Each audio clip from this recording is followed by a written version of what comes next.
I grew up with an arcade stick in my hand, right? To me, that will always feel comfortable. But the best counterexample to Street Fighter and that paradigm that they kind of advanced really like over 20 years ago um, is Dive Kick. It's a game made by Iron Galaxy. You have two buttons, dive and kick. That's it.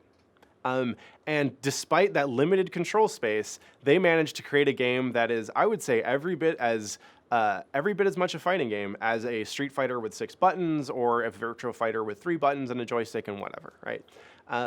We've seen more fighting games adapting keyboards and keyboard-like control instruments as a way of controlling your character. So I love the arcade stick. I think there's a beauty to it. I love that using the stick itself engages a whole bunch of my arm muscles, right? Like I can change execution based on how I hold it, based on my fingers and how they're positioned around the stick, but also how much I want to lean my shoulder into it or my forearms or whatever, right? Like there's a really rich opportunity to personalize the way you use the stick.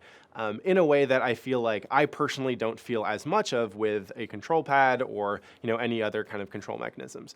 So certainly it's near and dear to my heart, but I don't think that it's perfect. And it's actually interesting because it's only been in this recent generation of fighting games, again, starting from 2008, 2009, that we've seen a significant proportion of players play on console with gamepads. That was never an option if you were playing Street Fighter in the arcades, right?